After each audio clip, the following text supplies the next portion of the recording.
Hai, perkenalkan saya Yohana Panjaitan. Saya dari Universitas HKBP Nomensen Pematang Siantar, tepatnya dari program studi pendidikan guru sekolah dasar. Saat ini saya berada pada semester 4. Dan video kali ini saya tujukan untuk memenuhi tugas mata kuliah pada semester 4 ini, yaitu mata kuliah bimbingan dan konseling tentang 5 langkah penerapan atau pemberian layanan bimbingan dan konseling yang akan saya kaitkan dengan studi kasus tentang permasalahan peserta didik yang telah saya analisis. Sebelum saya menguraikan hasil dari analisis saya terhadap suatu kasus tentang permasalahan peserta didik di sekolah, khususnya di sekolah dasar, terlebih dahulu saya akan menjelaskan apa itu pengertian-pengertian dari masing-masing langkah untuk pemberian layanan bimbingan dan konseling. Dimulai dari langkah pertama, yaitu identifikasi masalah. Identifikasi masalah merupakan langkah awal di mana dalam langkah ini kita mengamati gejala-gejala ataupun tanda-tanda yang ditunjukkan oleh seseorang yang menandakan bahwa dia sedang mengalami suatu permasalahan. Katakan individu ini merupakan peserta didik. Kemudian setelah kita melakukan pengamatan tentang gejala-gejala ataupun tanda-tanda dari suatu permasalahan yang dialami oleh peserta didik ini, kemudian adalah langkah yang kedua, yaitu langkah diagnosa kasus. Pada langkah ini merupakan langkah kedua setelah kita melakukan identifikasi masalah, yaitu kita menentukan atau menetapkan jenis masalah apa yang dialami oleh si peserta didik ini berdasarkan pengamatan yang telah kita lakukan pada identifikasi kasus. Kemudian akan dilanjutkan dengan langkah yang ketiga, yaitu prognosa kasus.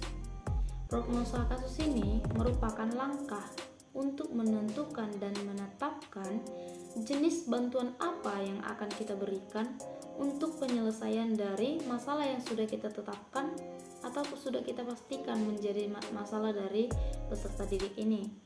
Kemudian setelah kita melakukan penentuan jenis bantuan, kita akan masuk kepada terapeutik ataupun pemecahan masalah.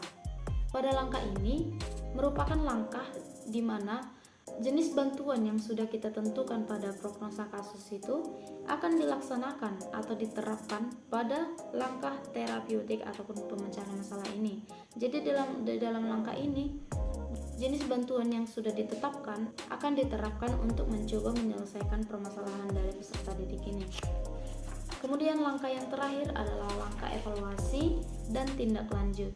Pada langkah ini dilakukan penilaian terhadap penanganan yang sudah kita lakukan, mulai dari langkah pertama hingga langkah keempat, yaitu penerapan.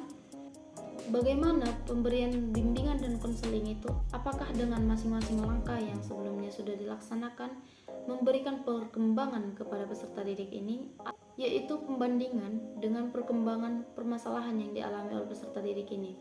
Kemudian setelah saya menjelaskan 5 pengertian langkah-langkah pemberian bimbingan dan konseling, di sini saya akan menguraikan hasil analisis saya terhadap sebuah studi kasus tentang permasalahan anak sekolah dasar, yaitu berdasarkan Jurnal Pendidikan IPS Indonesia, yaitu tentang kesulitan belajar IPS pada siswa sekolah dasar yang merupakan studi kasus pada SD Muhammadiyah Kota Bangun, Kutai Kartanegara, yang ditulis oleh Arum Susilowati dan Sutama.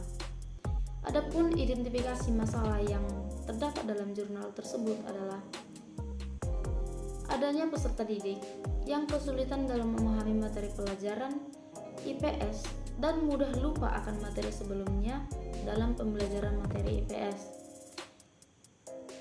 Kemudian, siswa merasa sulit untuk mengerjakan soal-soal yang diberikan oleh guru tentang materi pembelajaran IPS. Dan kemudian, gejala yang ditunjukkan oleh siswa adalah kurangnya minat siswa terhadap pembelajaran IPS. Siswa dalam kasus ini merupakan siswa kelas 4 SD yang berjumlah sebanyak 35 siswa. Kemudian diagnosa kasus ataupun penetapan masalah ataupun masalah yang terdapat di dalam jurnal tersebut adalah tentang kesulitan belajar yang dialami oleh peserta didik ini terdiri dari 2 faktor, yaitu faktor internal atau dalam diri siswa, yaitu adanya sifat pelupa pada peserta didik tersebut. Kemudian faktor eksternal atau luar diri siswa, yaitu kurangnya pengetahuan orang tua siswa, sehingga permasalahannya adalah siswa menjadi kurang terbimbing dalam belajar. Dan kemudian, keterbatasan guru dalam mengakses fasilitas dan pengetahuan dalam memahami konsep-konsep pembelajaran IPS yang sifatnya abstrak. Kemudian permasalahan yang terakhir adalah persepsi negatif siswa terhadap pembelajaran IPS. Maka setelah ditetapkan masalah-masalah tersebut, adapun penentuan bantuan ataupun prognosa kasus yang dilakukan pada jurnal itu, yang pertama, membangun komunikasi yang baik antara orang tua dengan peserta didik ataupun orang tua dengan guru. Kemudian yang kedua adalah pengusahaan dan pengubahan cara mengajar guru dalam berbagai segi. Jadi guru melakukan beberapa macam strategi bagaimana supaya siswa ini merasakan pembelajaran yang berbeda ataupun tidak merasa bosan terhadap materi pembelajaran IPS yang diajarkan. Kemudian pengenalan karakteristik peserta didik dan penyesuaian materi dengan kebutuhan siswa. Jadi dalam hal itu diberikan bantuan pemecahan masalah dengan memfokuskan guru untuk lebih mengenali peserta didik ataupun karakteristik masing-masing peserta didik sehingga dapat menyesuaikan materi dengan kebutuhan siswa. Bantuan yang terakhir adalah menanamkan motivasi atau memberikan motivasi belajar khususnya dalam pembelajaran ilmu pengetahuan sosial kepada peserta didik. Nah, setelah menentukan jenis bantuan tadi, akan dilakukan terapeutik ataupun pemecahan masalah. Yang pertama, di mana orang tua harus menjadi contoh yang akan ditiru oleh peserta didik. Dan di sini orang tua memberikan perhatian dalam membimbing peserta didik untuk mengatasi kesulitannya dalam mempelajari, mengingat, dan menumbuhkan serta mempertahankan minat peserta didik pembelajaran ilmu pengetahuan sosial. Kemudian, guru harus mengenali karakteristik siswa dan memahami konsep-konsep dasar tentang materi pembelajaran ilmu pengetahuan sosial yang akan disampaikan, dan kemudian membagi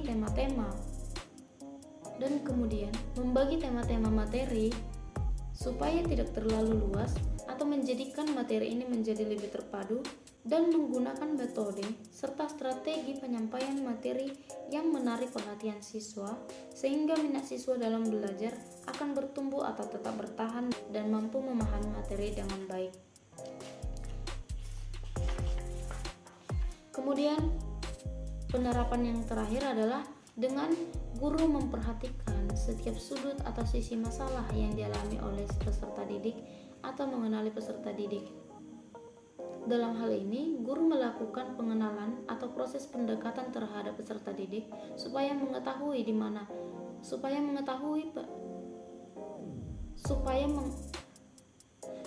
dapat meningkatkan kemampuan perkembangan peserta didik terhadap pemahamannya tentang pembelajaran ilmu pengetahuan sosial.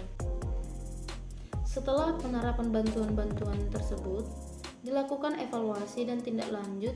Yang pertama, setelah mengupayakan dan melaksanakan pemecahan masalah, guru mengamati sejauh mana perkembangan atau perubahan yang terjadi ke peserta didik setelah diberikan bantuan, bimbingan, dan konseling tersebut.